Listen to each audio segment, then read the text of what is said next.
নাহমাদুহু ওয়া নুসাল্লি আলা রাসূলিহিল কারীম আম্মা বা'দু ফাআউযু বিল্লাহি মিনাশ শাইতানির রাজীম বিসমিল্লাহির রহমানির রহিম নূহ আলাইহিস সালাম আউয়ালু রাসূলিন বুইসা ইলা আহলিল আরদ।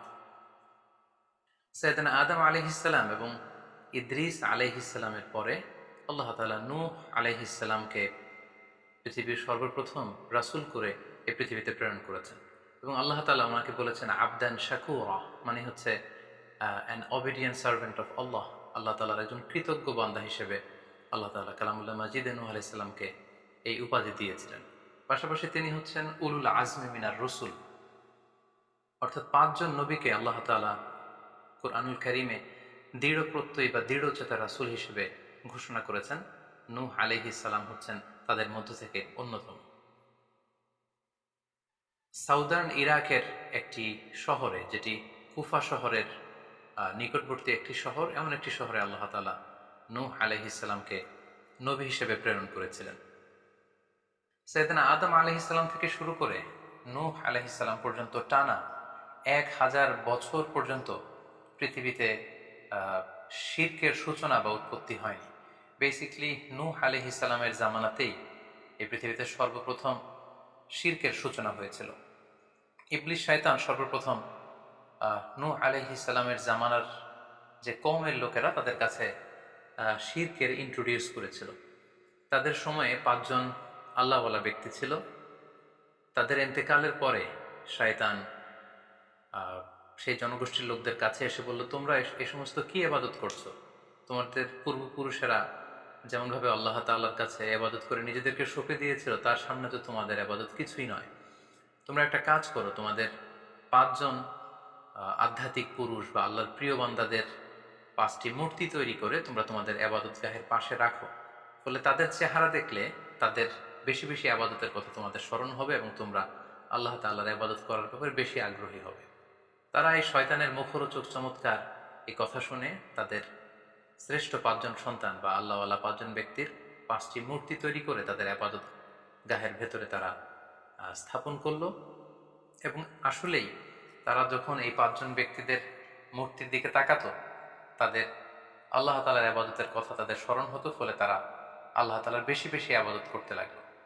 এই জেনারেশন এভাবেই বেশি বেশি আল্লাহ তাআলার ইবাদতের মধ্য দিয়ে তারা পার করতে লাগলো। কিন্তু পরবর্তী জেনারেশন যখন আসলো, শয়তান তাদের কাছে এমনভাবে কুমন্ত্রণা বা টেম্পটেশন দিল, ফলে ওই প্রজন্ম তারা আল্লাহ তাআলার এক আল্লাহর ইবাদতকে ভুলে গিয়ে এই 5 জন শ্রেষ্ঠ আল্লাহর ওয়ালির মূর্তির সামনে দাঁড়িয়ে সেখানেই তারা মানত করতে শুরু করলো এবং এক আল্লাহর ইবাদত বাদ দিয়ে সেই মূর্তিগুলোর ইবাদত শুরু করে দিল। এভাবেই সাইয়েদনা নূহ আলাইহিস সালামের জামানাতে সর্বপ্রথম শিরকের সূচনা হয়।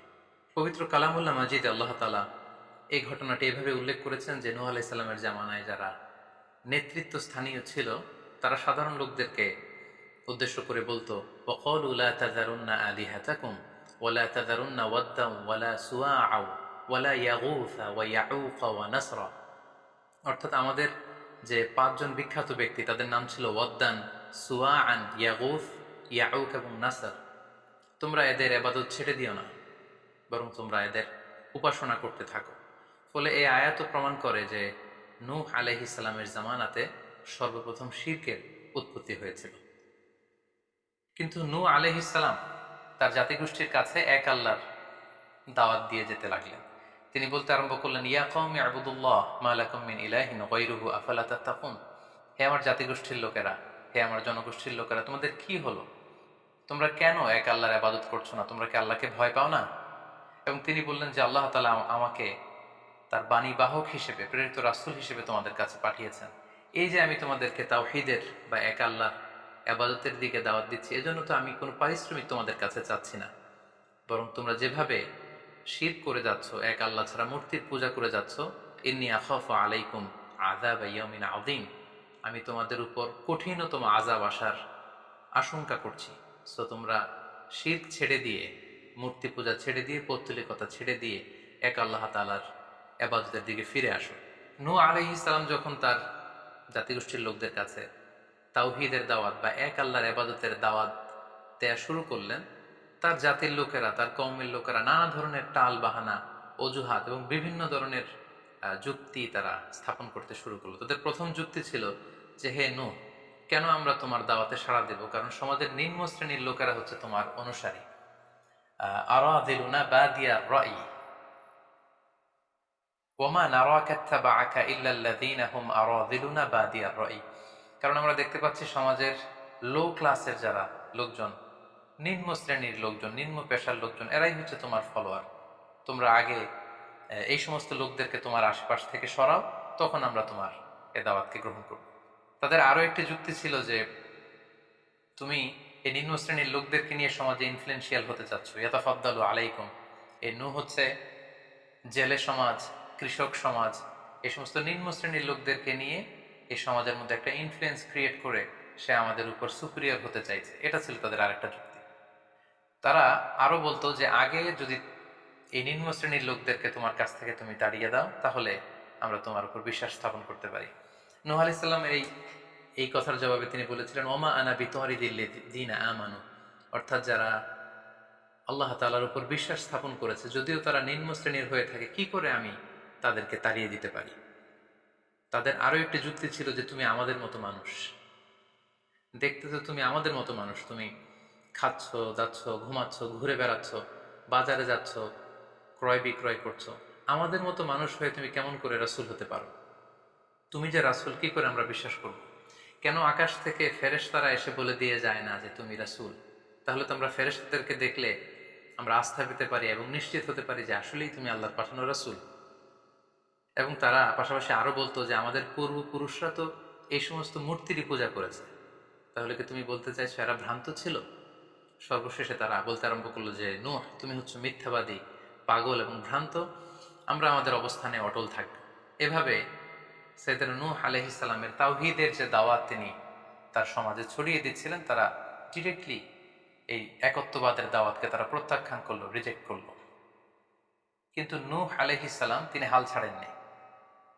তিনি টানা 950 বছর তার জাতিগোষ্ঠীর লোকদের কাছে তিনি এক আল্লাহর দাওয়াত দিয়ে যেতে লাগলেন। কালামুল্লাহ মাজিদ আমাদেরকে জানাচ্ছে, ওয়ালাকাদ আরসালনা নূহান ইলা কওমিহি ফালাবিসা ফীহিম আলফা সানাতিন ইল্লা 50 আমা। তিনি 1 বছর, 2 বছর, 10 বছর, 20 বছর নয়, টানা 950 বছর তিনি লাগাতার কন্টিনিউয়াসলি তার কওমের লোকদের কাছে তিনি এই তাওহীদের দাওয়াত দিয়ে যেতে লাগলেন। এবং তিনি দিন রাতকে এক করে টায়ারলেসলি, রেস্টলেসলি তিনি তার জাতিগোষ্ঠীর কাছে এই একই দাওয়াত দিতে লাগলেন। তিনি বলছেন যে, রব্বি ইন্নী দাআউতু কওমি লাইলা ওয়া নাহারা, হে আল্লাহ, দিন রাত তো আমি চেষ্টা করে গেলাম, তাদেরকে তাওহীদের দাওয়াত দিলাম, কিন্তু তারা আমার কথা শুনছে না। ওয়া ইন্নী কুল্লামা দাআউতুহুম লিতাগফিরা লাহুম জাআলু আসাবিআহুম ফি আযানিহিম। এর মানে হচ্ছে, আল্লাহ, আমি যখনই তাদেরকে দাওয়াত দিতাম, তারা তাদের আঙ্গুলগুলো তাদের কানের ভেতরে ঢুকিয়ে রাখতো, যাতে করে আমার তাওহীদের কথা তাদের শুনতে না হয়। এবং ওয়াস্তাগশাউ সিয়াবাহুম ওয়া আসররু ওয়াস্তাকবারু ইস্তিকবারা, তারা আমাকে দেখলেই চাদর দিয়ে তাদের মুখ পেঁচিয়ে রাখতো, যাতে করে আমার কথাগুলো তারা শুনতে না পায়। সুম্মা ইন্নী দাআউতুহুম জিহারা। আমি, নূহ আলাইহিস সালাম বললেন, আল্লাহ, আমি দাওয়াতি কাজ করার কোনো মাধ্যমই তো বাকি রাখিনি। আমি প্রথমে পার্সন টু পার্সন আমি প্রাইভেটলি দাওয়াত দিতাম। এটা যখন তারা অস্বীকার করলো, আমি তখন পাবলিক দাওয়াত দেওয়া শুরু করলাম। আমি তাদের বড় গ্যাদারিংসে, বিভিন্ন ফেস্টিভ্যালে যে তাদেরকে এই দাওয়াতের কথা শোনালাম, কিন্তু তারা প্রত্যাখ্যান করেছে। সুম্মা ইন্নী আ'লানতু লাহুম ওয়া আসরারতু লাহুম ইসরারা। অর্থাৎ এই আয়াত থেকে বোঝা যাচ্ছে যে, নূহ আলাইহিস সালাম দাওয়াত দেয়ার বা বাণী বাহকের যে কাজ, এই গুরুদায়িত্ব পালনে কোনো ধরনের প্রক্রিয়া তিনি বাদ রাখেননি। তিনি দিনে রাতে, তিনি প্রাইভেটলি, তিনি পাবলিকলি, তিনি উৎসাহ প্রদানের মাধ্যমে, জান্নাতের সুসংবাদ দেওয়ার মাধ্যমে, কিংবা জাহান্নামের ভয় দেখানোর মাধ্যমে নানাভাবে তার জাতিগোষ্ঠীর কাছে আখিরাতের কথা, আখিরাতে আল্লাহ তাআলার সুপ্রিম কোর্টের কাঠগড়ায় দাঁড়িয়ে জবাবদিহিতার কথা, এক আল্লাহর একত্ববাদের কথা, এ দাওয়াতগুলো তিনি দিয়ে গিয়েছেন। কিন্তু অধিকাংশ ক্ষেত্রেই এবং অধিকাংশ লোকগুলোই নূহ আলাইহিস সালামের এই তাওহীদের দাওয়াতকে প্রত্যাখ্যান করেছিল এবং রিজেক্ট করেছিল। এভাবে নূহ আলাইহিস সালাম যখন দাওয়াত দিয়ে যেতে লাগলেন, তার কওমের লোকদের মধ্যে থেকে ফাইনাল যে রেসপন্সটি এসেছিল সেটি হচ্ছে, ক্বালু লাইন লাম তানতাহি ইয়া নূহ লা তাকুনান্না মিনাল মারজুমিন।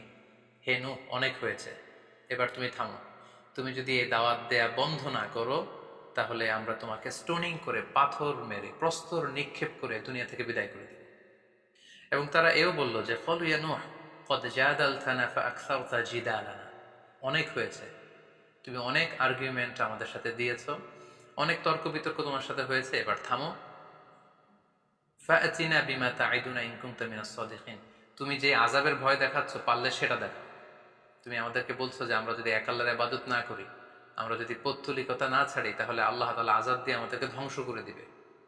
পারলে সেই ধ্বংসলীলা তুমি আমাদের সামনে নিয়ে আসো, পারলে সেই শাস্তি দেখাও, তুমি যদি সত্যবাদী হয়ে থাকো। এবার নূহ আলাইহিস সালাম তাদের এ ধরনের অ্যাটিটিউড দেখে অনেকটা হতাশ হলেন। তিনি তাদের কাছে কোনো প্রতিদান চাইছেন না, তাদের কল্যাণের জন্যই, তাদেরকে জাহান্নামের আগুন থেকে বাঁচার জন্যই তিনি 950 বছর ডেডিকেট করে দিলেন তাদের দাওয়াতি কাজে। কিন্তু তারা যখন দাওয়াতি কাজে সাড়া দিচ্ছে না, অবশেষে হতাশ হয়ে নূহ আলাইহিস সালাম আল্লাহকে দোয়া করলেন, আল্লাহ ফাফতাহ বাইনি ওয়া বাইনাহুম ফাতহান, আমি আর পারছি না, আপনি এবার এসপার ওসপার করে দিন, আপনি একটা ফয়সালা করে দিন। অবশেষে তিনি বদদোয়া করে বসলেন, তাদের উপর অভিশাপ দিয়ে ফেললেন, কার্ডস করে বসলেন। তিনি বললেন, রব্বি লা তাযার আলাল আরদি মিনাল কাফিরিনা দাইয়ারা, হে আল্লাহ, আপনি এমন আযাব পাঠান, আযাব দিয়ে আপনি কাফিরদের আন্ডা বাচ্চা কাউকে আপনি অবশিষ্ট রাখবেন না, পুরো কাফির সমাজ, মুশরিক সমাজকে আপনি আযাব দিয়ে ধ্বংস করে দেন। যদি আপনি তাদেরকে বাঁচিয়ে রাখেন তাহলে তারা বিশ্বাসীদেরকেও সংক্রামিত করবে এবং তাদের অনাগত প্রজন্ম তারা পাপাচারী হয়ে এই পৃথিবীতে তারা ফাসাদ সৃষ্টি করবে। নূহ আলাইহিস সালাম যখন এরকম বদদোয়া করলেন, আল্লাহ তাআলা নূহ আলাইহিস সালামের এই অভিশাপ বা বদদোয়াকে কবুল করলেন এবং তিনি নূহ আলাইহিস সালামকে জানিয়ে দিলেন, নূহ, তোমার কথা মতো আমি এবার এটার একটা শেষ দেখে ছাড়বো এবং আমি পৃথিবীতে আযাব পাঠাবো। সে আযাবটি হচ্ছে ভয়ঙ্কর ধরনের বন্যা হয়ে যাবে গোটা পৃথিবীতে, মহাপ্লাবন ঘটবে। সো সে প্লাবন থেকে বাঁচার জন্য ওয়াসনাইল ফুলকা বিআইউনিনা ওয়া ওয়াহিনা, অর্থাৎ হে নূহ, তুমি আমার গাইডেন্স বা আমার পাঠানো দিক নির্দেশনা অনুযায়ী তুমি বিশাল একটি নৌকা বানাও বা কিস্তি বানাও বা বিশাল একটি জলতরী বা নৌযান বানাও, যাতে করে এই মহাপ্লাবন থেকে বাঁচার জন্য তুমি বিশ্বাসীদেরকে নিয়ে এই নৌযানে, এই কিস্তিতে, এই জাহাজে বা এই জলতরীতে, এই নৌকাতে তোমরা আশ্রয় নিতে পারো। আল্লাহ তাআলার পক্ষ থেকে এই আদেশ যখন আসলো, সাইয়েদনা নূহ আলাইহিস সালাম বিশ্বাসীদেরকে নিয়ে বিশাল এক জলতরী বা নৌকা বা বিশাল এক জাহাজ তিনি তৈরি করলেন। নূহ আলাইহিস সালামের কওমের মুশরিক লোকেরা যখন এই জাহাজ বা নৌকা বানাতে দেখলো, তারা হাসাহাসি শুরু করে দিল। কোরআন বলছে, ওয়া কুল্লামা মাররা আলাইহি মালাউম মিন কওমিহি সাখিরু মিন, তারা যখন এই নৌকা বানানো, এই কিস্তি বানানো, এই বিশাল জলতরী বানাতে দেখলো, তারা ঠাট্টা বিদ্রুপ করলো। তারা বলল, নূহ, এই মরুভূমির মাঝখানে কোথায় তুমি এই নৌকা চড়াবে? তোমরা যেহেতু নৌকা বানাচ্ছ, পারলে একটা সাগরও বানিয়ে নাও, যাতে করে তোমাদের এই নৌকাকে, এই জাহাজকে তোমরা ভাসাতে পারো। সাইয়েদনা নূহ আলাইহিস সালাম এবং বিশ্বাসীরা আল্লাহ তাআলার উপর অটল থেকে আল্লাহ তাআলার দেয়া দিক নির্দেশনা অনুযায়ী তারা বিশাল নৌকা তৈরি করে ফেললেন। এ পর্যায়ে আল্লাহ তাআলা নূহ আলাইহিস সালামকে জানালেন যে মহাপ্লাবনের জন্য নূহ, তুমি অপেক্ষা করতে থাকো এবং এই প্লাবনটা হবে 40 দিন লম্বা, 40 days long, and the entire world will be drastically flooded. গোটা বিশ্বের এমন কোনো জায়গা থাকবে না, আনাচে কানাচে গোটা বিশ্বটা এই মহাপ্লাবনের আওতায় এসে পৃথিবীর সব প্রাণীগুলো মারা যাবে। সো তুমি কি করে বুঝবে যে আমি কখন এই মহাপ্লাবন পৃথিবীতে দিচ্ছি? সেটার একটা সাইন হচ্ছে, তুমি যখন চুলার ভেতর থেকে ফুরফুর করে, কলকল করে পানি বেরোতে দেখবে, তখনই বুঝবে যে সে টাইমটা চলে এসেছে। তখন তুমি হাত্তা ইদা জা আমরুনা ওয়া ফারাত তান্নুর, চুলা যখন, চুলার ভেতর থেকে আগুনের পরবর্তীতে, আগুনের বিপরীতে পানি ছুটতে আরম্ভ করবে, তখনই বুঝবে যে সেই সময়টা চলে এসেছে, মহাপ্লাবনের সময়টা একেবারে ঘনিয়ে এসেছে।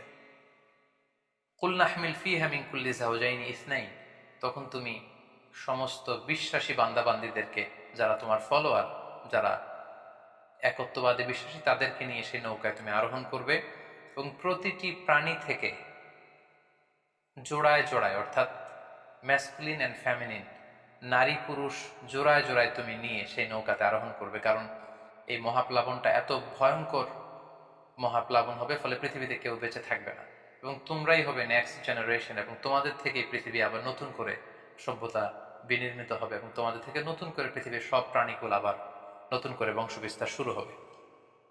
আল্লাহ তাআলার এই গাইডেন্স অনুযায়ী নূহ আলাইহিস সালাম অপেক্ষা করতে লাগলেন যে কখন চুলার ভেতর থেকে কলকল করে পানি বেরোয়।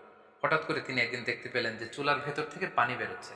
তিনি সমস্ত বিশ্বাসীদেরকে নিয়ে এবং বিভিন্ন প্রাণীকুল থেকে জোড়ায় জোড়ায় নারী পুরুষ দুই ধরনের জেন্ডারকে একত্রিত করে নিয়ে তিনি আল্লাহ তাআলার নামে সেই নৌকার মধ্যে আরোহণ করলেন এবং আল্লাহ বললেন ওয়াকাল আরকাবু ফিহা বিসমিল্লাহি মাজরিহা ওয়া মুরসাহা ইন্না রাব্বি লাগফুরুর রহিম। আল্লাহ বললেন তোমরা যখন আরোহণ করবে তোমরা আল্লাহর নামে আরোহণ করবে, অর্থাৎ বিসমিল্লাহ বলে আরোহণ করবে, কারণ তোমাদের এই নৌকার এই জাহাজের গতি এবং স্থিতি এটা হবে আল্লাহর নামে। এটার সেইলিং বা অ্যাঙ্করিং, এটার পানির উপরে ভেসে চলা এবং এটার নোঙর ভিড়ানো সবটাই হবে আল্লাহ তাআলার নামে। এবং আল্লাহ তাআলার আদেশ অনুযায়ী নূহ আলাইহিস সালাম সবাইকে নিয়ে সেই নৌকায় আশ্রয় নিলেন। কোরআন আমাদেরকে জানাচ্ছে ওহিয়া তাজরি বিহিম ফি মাউজিন কাল জিবাল, গোটা বিশ্বব্যাপী এমন ভয়ঙ্কর ভাবে আকাশ থেকে ঝুম বৃষ্টি নাজিল হলো, জমিন তার ভেতরে থাকা পানিগুলোকে উপরে উদ্গীরণ করে দিতে লাগলো, উপর থেকে পানি নিচ থেকে পানি, ফলে গোটা বিশ্বে এক মহাপ্লাবনের পরিস্থিতি তৈরি হলো। এবং সেই ভয়ঙ্কর প্লাবনের মধ্যে, সেই ঝড় ঝাপটার মধ্যে, সেই পানির মধ্যে নূহ আলাইহিস সালামের সেই কিস্তি বা সেই জলতরী বা সেই নৌকা ভাসতে লাগলো। কোরআন বলছে যে ফি মাউজিন কাল জিবাল, বিশাল পাহাড় সম ঢেউয়ের মধ্যে নূহ আলাইহিস সালামের তরী আল্লাহর নামে ভাসতে আরম্ভ করলো এবং আল্লাহর নামে নূহ আলাইহিস সালাম সেই তরী ভাসিয়ে দিলেন। মহাপ্লাবনের ঠিক কিছু আগে নূহ আলাইহিস সালাম ওনার ছেলে কানাআনকে আহ্বান করলেন যে কানাআন, তুমি এই নৌকার মধ্যে আরোহণ করো। আমরা ইতিহাস থেকে আমরা জেনেছি যে নূহ আলাইহিস সালামের 4 জন সন্তান ছিল, হাম, সাম, ইয়াফাস, কানাআন। এই 4 জন সন্তানের মধ্যে 3 জন ঈমান এনেছে, শুধু কানাআন ছাড়া। নূহ আলাইহিস সালাম কানাআনকে বললেন, কানাআন ইয়া বুনাইয়া ইরকাব মাআনা, হে আমার প্রিয় সন্তান তুমি নৌকায় ওঠো, আল্লাহর কাছে তওবা করো। কিন্তু কানাআন নূহ আলাইহিস সালামের এই আহ্বানের প্রত্যুত্তরে তিনি বলেছিলেন, আমি নৌকায় উঠবো না, সাআবি ইলা জাবালিন ইয়াসিমুনি মিনাল মা, আমি পাহাড়ের চূড়ায় যেয়ে দাঁড়াবো, পাহাড় আমাকে পানি থেকে বাঁচাবে, কারণ এই বন্যার পানি তো পাহাড় পর্যন্ত পৌঁছতে পারবে না। নূহ আলাইহিস সালাম বললেন, ক্বালা লা আসিমাল ইয়াউমা মিন আমরিল্লাহ ইল্লা মান রাহিম, হে কানাআন আজকে আল্লাহর এই গজব থেকে, এই আযাব থেকে, এই মহাপ্লাবন থেকে বাঁচানোর কেউ নাই, কেউ তোমাকে বাঁচাতে পারবে না, পাহাড় তোমাকে আজকে সুরক্ষা দিতে পারবে না, বাঁচাতে পারবে না, আজকে বাঁচানোর কেউ নেই, তুমি তাড়াতাড়ি উঠে আসো এখানে। কিন্তু নূহ আলাইহিস সালামের ছেলে কানাআন অস্বীকৃতি জ্ঞাপন করলো। কোরআন বলছে ওয়াহালা বাইনাহুমাল মাউজু ফাকানা মিনাল মুগরাকিন, বাবা আর ছেলের মধ্যে যখন এই ধরনের কথা চলছিল, হঠাৎ করে বিশাল এক সাগরের ঢেউয়ের ধাক্কা এসে নূহ আলাইহিস সালামের সন্তান কানাআনকে পানির মধ্যে ডুবিয়ে দিল। তাহলে এই আয়াত থেকে বুঝলাম কানাআন যারা ডুবে গিয়েছিল তাদের অন্তর্ভুক্ত হয়েছিল।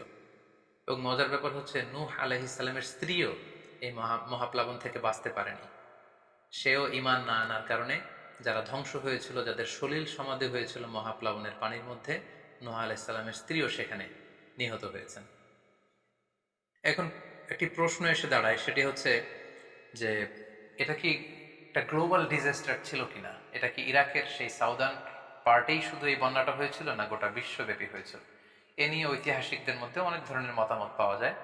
তবে একটা বড় সংখ্যক ঐতিহাসিক মুআররিখুন তারা বলেছেন যে ইট ওয়াজ এ গ্লোবাল ডিজাস্টার, এই ফ্লাড, এই বন্যাটা ছিল গোটা বিশ্বব্যাপী।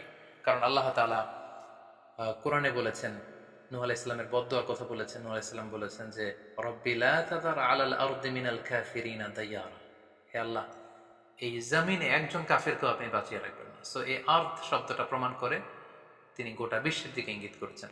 এবং আল্লাহ যখন জমিনকে ইঙ্গিত করেছেন ইয়া আরদু ব্লাই, হে পানি তুমি নিচের দিকে চলে যাও, ফলে এই আর্থ দ্বারা বোঝা যাচ্ছে যে শুধু ইরাকের সেই সাউদার্ন ইরাকের কুফা শহরের পাশেই এই বন্যাটা লিমিটেড বা সীমিত ছিল না, বরং এই ডিজাস্টারটা ছিল একটা গ্লোবাল ডিজাস্টার। গোটা বিশ্বব্যাপী মহাপ্লাবনের পানিতে গোটা বিশ্বের সব সয়লাভ হয়ে গিয়েছিল।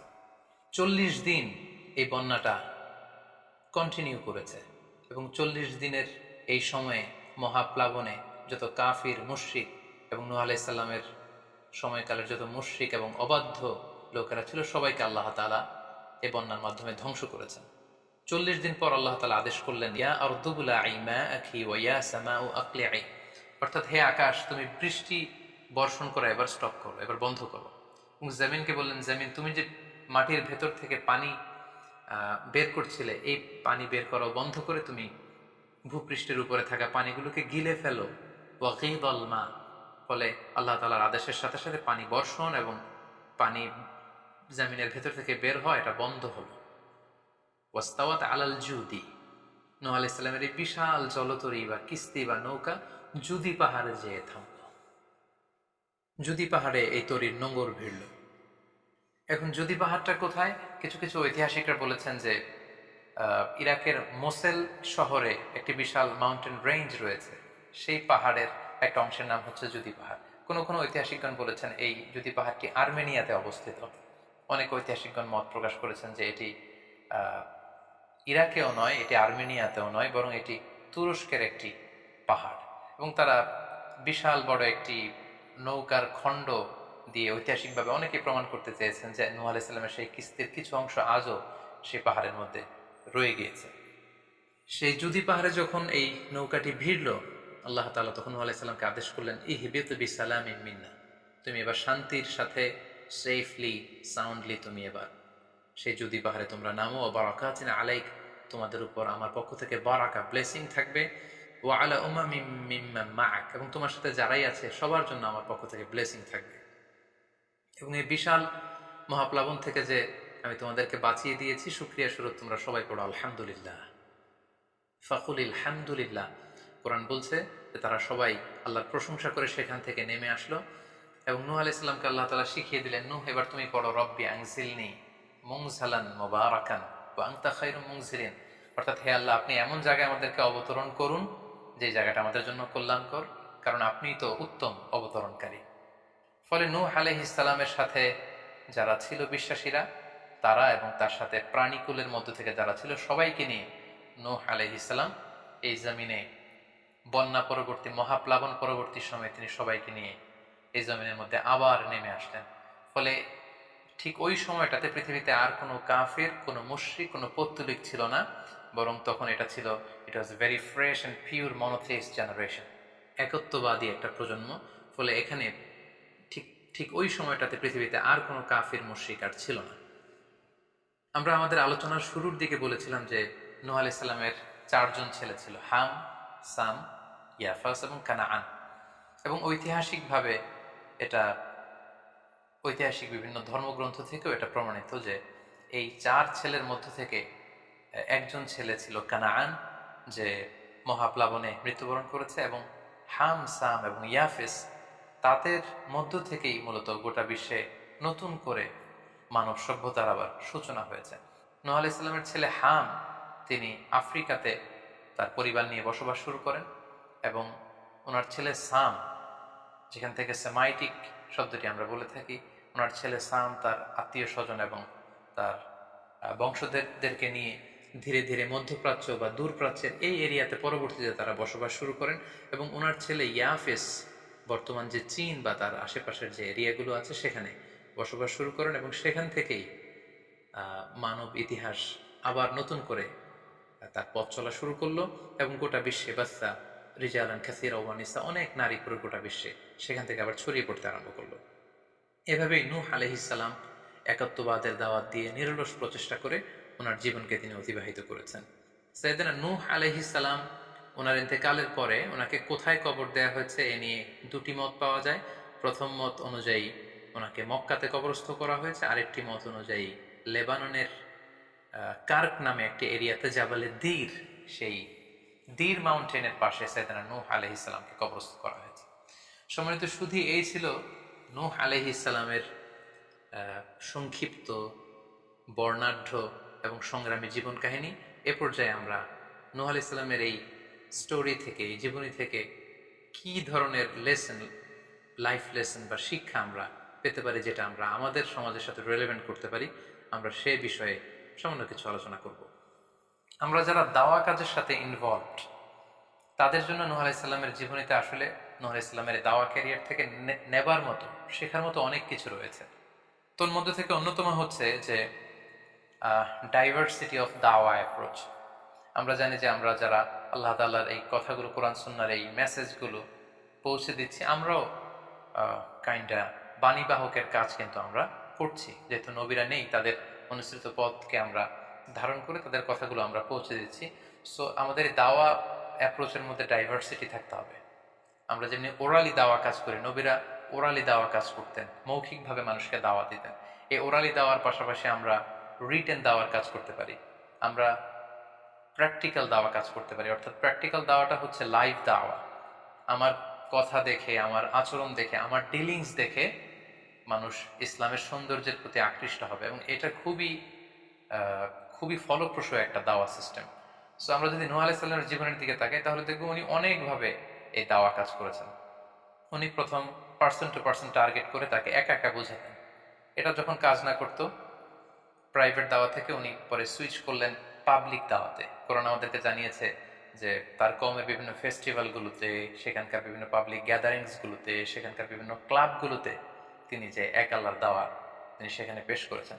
পাশাপাশি নূহ আলাইহিস সালাম তার সময়ের সম্ভ্রান্ত ব্যক্তিবর্গ যারা, তাদেরকে স্পেশালি তিনি দাওয়া কাজের আওতায় নিয়ে এসেছেন। এলিট সোসাইটি যারা, আমরা যদি আল্লাহ রাসূল সাল্লাল্লাহু আলাইহি ওয়াসাল্লামের দাওয়া অ্যাক্টিভিটির দিকে তাকাই, তাহলে দেখব যে উনিও কিন্তু সানাদিদে কোরাইশের যারা লিডার শ্রেণী ছিল, গণ্যমান্য ব্যক্তিবর্গ ছিল, তাদেরকে তিনি স্পেশালি দাওয়া কাজ করতেন তাদের সাথে। কারণ আমরা জানি যে একটা সমাজের লিডার যদি ইসলামের পথে আসে, ফলে তার যে লক্ষ লক্ষ ফলোয়ার থাকবে তারাও তার দ্বারা ইনফ্লুয়েন্স হয়ে তারাও ইসলামের পথে চলে আসবে। এবং আল্লাহ রাসূল সাল্লাল্লাহু আলাইহি ওয়াসাল্লামের জীবনী তো আমরা দেখেছি যে কোনো গোষ্ঠীর বা কোনো কওমের বা কোনো ট্রাইবের গোত্র প্রধান যখন কালিমা পড়ে মুসলমান হয়েছে, তার দেখা দেখি গোত্রের সকল নারী পুরুষ তারাও মুসলমান হয়ে গেছে। দাওয়া কাজ আঞ্জাম দেওয়ার ক্ষেত্রে যারা এলিট সোসাইটি বা সমাজের গণ্যমান্য ব্যক্তিবর্গ যারা থাকবে, তাদেরকে দাওয়া দেওয়ার ক্ষেত্রে আমাদেরকে স্পেশাল এফোর্ট দিতে হবে। কারণ তাদেরকে যদি আমরা ইসলামের পক্ষে, সত্যের পক্ষে কনভিন্সড করতে পারি, ফলে তারা সমাজের আরো অনেক লোককে ইনফ্লুয়েন্স করে ইসলামের সুশীতল বাণীর ভেতরে নিয়ে আসতে পারবে। তো এর মানে এই নয় যারা নিম্ন শ্রেণীর বা যারা সমাজের মধ্যবিত্ত বা নিম্ন মধ্যবিত্ত যে ফ্যামিলিগুলো রয়েছে বা যে সমস্ত লোকজন রয়েছে, তাদেরকে আমরা গুরুত্ব দিব না, ব্যাপারটি এমন নয়। বরং নূহ আলাইহিস সালামের ঘটনা থেকে আমরা বুঝতে পারছি যে একটা হচ্ছে মাস পিপলদের জন্য দাওয়া, আর একটি হচ্ছে যারা সমাজের উচ্চ শ্রেণী তাদের জন্য স্পেশালি কিছু টাইম স্পেন্ড করা, তাদেরকে আলাদাভাবে দাওয়া দেওয়া, অথবা তাদের উপযোগী করে দাওয়া অ্যাক্টিভিটি তাদের কাছে যদি আমরা প্রেজেন্টেশন করতে পারি, তাহলে নিঃসন্দেহে তারাও ইসলামের সৌন্দর্যের দ্বারা আকৃষ্ট হবে। নূহ আলাইহিস সালামের এই জীবন কাহিনী থেকে আমরা আরো একটি বিষয় শিখতে পারি, সেটি হচ্ছে দাওয়া কাজে কখনো হতাশ হওয়া যাবে না, নিরাশ হওয়া যাবে না, এবং হাল ছাড়া যাবে না, বরং ভরসা রাখতে হবে আল্লাহর উপর। কারণ আমরা কয় বছর দাওয়া কাজ করে যাচ্ছি, আমরা কতটুকু এফোর্ট দিয়েছি, আমরা কতটুকু টাইম স্পেন্ড করেছি, আমরা কতটুকু স্যাক্রিফাইস করেছি। আমরা যদি নূহ আলাইহিস সালামের জীবনের দিকে তাকাই, তাহলে দেখব যে তিনি টানা 950 বছর টানা লাগাতার তিনি তার জাতিগোষ্ঠীর কাছে দাওয়াতি কাজ করেছেন, কিন্তু তিনি নিরাশ হননি, হতাশ হননি, হাল ছেড়ে দেননি, তিনি ভরসা রেখেছিলেন আল্লাহ তাআলার উপর। সো আমরা যারা দাওয়া কাজ করছি, আমরা ইনস্ট্যান্ট ফলাফলের জন্য যেন বসে না থাকি, আমরা আমাদের দায়িত্বটুকু পালন করব। নূহ আলাইহিস সালামের এই স্টোরি থেকে আমরা আরো একটি বিষয় শিখতে পারি, সেটা হচ্ছে আমাদের কাজ হচ্ছে ইফোর্ট দেয়া, বাট এটার কমপ্লিশন, এটার রেজাল্ট আসবে আল্লাহ তাআলার পক্ষ থেকে। আরবিতে বলা হয় যে আস-সা'য়ু মিন্না ওয়াল ইতমামু মিনাল্লাহ, প্রচেষ্টা করার মালিক আমরা, সফলতা দেওয়ার মালিক হচ্ছেন আল্লাহ। আমি অনেক দাওয়াতি কাজ করছি, কিন্তু আমার দাওয়াতি কাজে কেউ সাড়া দিচ্ছে না, কেউ রেসপন্স করছে না, আমার দাওয়াতি কাজে কেউ ইসলামের প্রতি আকৃষ্ট হচ্ছে না, ইট ডাজন্ট মিন দ্যাট আমি একজন ব্যর্থ দায়ী, না, এটা কখনোই না। বরং আমি সিনসিয়ারিটির সাথে আমার সর্বোচ্চ প্রচেষ্টাটুকু আমি করছি কিনা, সেটাই হচ্ছে দেখার বিষয়। আমার কত ফলোয়ার, আমার ডাকে কত মানুষ সাড়া দিল, এটা দেখার বিষয় না, বরং আমি আমার রোলটা প্লে করতে পারছি কিনা সিনসিয়ারিটির সাথে, এটা হচ্ছে দেখার বিষয়। এর কারণ হচ্ছে আল্লাহর হাবিব সাল্লাল্লাহু আলাইহি ওয়াসাল্লাম বলেছেন, কিয়ামতের দিন অনেক নবী দাঁড়াবে যাদের ফলোয়ার হচ্ছে হাতে গোনা অল্প কয়েকজন, মানে অল্প কয়েকজন ঈমান এনেছিল। পৃথিবীতে অনেক নবী ছিল, তারা কিয়ামতের দিন দাঁড়াবে, তার বিশ্বাসী উম্মতের সংখ্যা হচ্ছে মাত্র 2 জন। পৃথিবীতে এরকম অনেক নবী ছিল, কিয়ামতের দিন তিনি দাঁড়াবেন, তার উপর বিশ্বাস এনেছিল মাত্র 1 জন, মানে নবীও 1 জন, তার প্রতি ঈমানও এনেছে মাত্র 1 জন। এমনও অনেক নবী কিয়ামতের দিন আল্লাহ তাআলার দরবারে দাঁড়াবে যেই নবীর কোনো ফলোয়ার নাই, যেই নবীর কোনো বিশ্বাসী উম্মত নাই, অর্থাৎ নবী শুধু একা, তার সারা জীবনের দাওয়া কাজে কেউ তার ডাকে সাড়া দেয়নি। তার মানে কি তিনি ব্যর্থ? নেভার, কখনো না। তিনি তার দায়িত্বটুকুন পালন করেছেন, এজন্য তিনি আল্লাহ তাআলার দরবারে তিনি সফল। সো কে আপনার ডাকে সাড়া দিবে, কে ইসলামের পথে আসবে, এটা আমাদের দেখার বিষয় না। আমাদের দেখার বিষয় হচ্ছে আমরা আমাদের দায়িত্বটুকুন পালন করেছি কিনা, আমরা কোরআনের, ইসলামের সুন্দর বিউটিফুল মেসেজগুলো আমরা পৌঁছে দিতে পেরেছি কিনা। That should be hour concern. সেটাই হচ্ছে আমাদের দায়িত্ব। সূরা হুদে নূহ আলাইহিস সালামের ফলোয়ার কত ছিল এ ব্যাপারে আমরা জানতে পারি। আল্লাহ তাআলা বলছেন, ওয়ামা আহমানা মাআহু ইল্লা কালিল, মানে নূহ আলাইহিস সালামের জাতিগোষ্ঠীর হাতে গোনা অল্প কিছু লোক ছাড়া তার প্রতি অন্যান্যরা ঈমান আনেনি। এই অল্প কিছু লোক, তাদের সংখ্যা কত? তাফসীর ইবনে কাসীরে এসেছে, সাইয়েদনা ইবনে আব্বাস বলেন যে কানু সামানিনা নাফসান মিনহুম নিসাউহুম, নারী পুরুষ মিলিয়ে ৮০ জন। Could you imagine that? ৯৫০ বছরের দাওয়াতি ক্যারিয়ারে ওনার উপর ঈমান এনেছে মাত্র ৮০ জন। তার মানে প্রতি ১০০ বছরে অন অ্যান অ্যাভারেজ ১০ জন ওনার উপর ঈমান আনেনি। কিন্তু উনি হচ্ছেন উলুল আজমি মিনার রসুল, এই মহাবিশ্বের ৫ জন শ্রেষ্ঠতম নবীদের মধ্য থেকে তিনি হচ্ছেন অন্যতম। তো আমাদেরকে দেখতে হবে আমরা আমাদের দায়িত্বটুকুন পালন করছি কিনা। কতজন আমাদের ডাকে সাড়া দিল, কতজন আমাদের ফলোয়ার হলো, কতজন ইসলামের পথে আসলো কে আসলো না, সেটা আল্লাহ তাআলা নির্ধারণ করবেন। নূহ আলাইহিস সালামের জীবনী থেকে আমরা আরো যে শিক্ষাটি পাই, এবং এটি খুবই গুরুত্বপূর্ণ একটি লেসন, সেটা হচ্ছে হিদায়া অনলি বিলংস টু আল্লাহ। হেদায়েত দেওয়ার মালিক হচ্ছেন Allah. Canaan and the wife of Nuh for example, যেমন নূহ আলাইহিস সালামের ছেলে কানাআন কিংবা তার স্ত্রী, তারা কিন্তু নূহ আলাইহিস সালামের প্রতি ঈমান আনেনি। তার মানে বাবা নবী হয়ে অনেক সময় ছেলে ঈমান আনতে পারেনি, তার ভাগ্যে সেটা জোটেনি। নূহ আলাইহিস সালাম নবী ছিলেন, কিন্তু তার স্ত্রী তার প্রতি ঈমান আনেনি। এজন্য আল্লাহ তাআলা বলছেন, ইন্নাকা লা তাহদি মান আহবাবতা ওয়ালাকিন্নাল্লাহা ইয়াহদি মান ইয়াশা। হে নবী, আপনি যাকে চান তাকে আপনি হেদায়েত দিতে পারবেন না, কারণ হেদায়েত দেওয়ার মালিক আপনি নন। হেদায়েত দেওয়ার নিরঙ্কুশ একচ্ছত্র ক্ষমতা হচ্ছে শুধুমাত্র কেবলমাত্র আল্লাহ তাআলার হাতে। তিনি যাকে চাইবেন তাকে তিনি হেদায়েত দেন। আমরা চাইলেই কাউকে হেদায়েত দিতে পারবো না। নূহ আলাইহিস সালামের জীবনী থেকে আরো একটি বড় শিক্ষা হচ্ছে যে আল্লাহ তাআলা হুট করেই কাউকে আযাব দেন না বা শাস্তি পাঠান না, বরং আল্লাহ তাআলা বারবার সুযোগ দিয়ে থাকেন। অনেক অনেক সুযোগ দেওয়ার পরে, বারবার সুযোগ দেওয়ার পরেও যখন কেউ সত্যের পথে ফিরে আসে না, বরং বারবার তারা অবাধ্যতা, দাম্ভিকতা এবং বাড়াবাড়ি করে, ঠিক তখনই আল্লাহ তাআলা তাদেরকে শাস্তি দেন। আমরা নূহ আলাইহিস সালামের জাতিগোষ্ঠীর দিকে যদি তাকাই, তাহলে দেখবো যে তিনি ৯৫০ বছর তাদেরকে চান্স দিয়েছেন। এত লম্বা সময় তাদেরকে সুযোগ দেওয়ার পরেও তারা সত্যের পথে ফিরে আসেনি। অতঃপর আল্লাহ তাআলা মহাপ্লাবন দিয়ে পুরো জাতিগোষ্ঠীকে ধ্বংস করে দিয়েছেন। নূহ আলাইহিস সালামের জীবনী থেকে সর্বশেষ যে শিক্ষাটি আমরা পাই, সেটি হচ্ছে সব ধ্বংস নয়। কিছু ধ্বংস আছে যেটা আবার নতুন করে সৃষ্টি করে, অর্থাৎ সৃষ্টির জন্য ধ্বংস।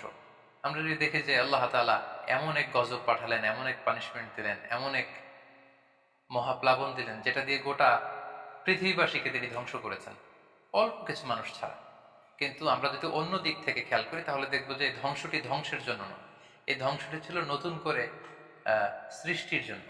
আমরা দেখি যে অনেক এলাকাতে অগ্নিকাণ্ড ঘটে, সেখানে হয়তো বেড়ার ঘর ছিল, টিনের ঘর ছিল, তো অগ্নিকাণ্ড ঘটার পরে সেখানে বিশাল করে বিল্ডিং তৈরি হয়।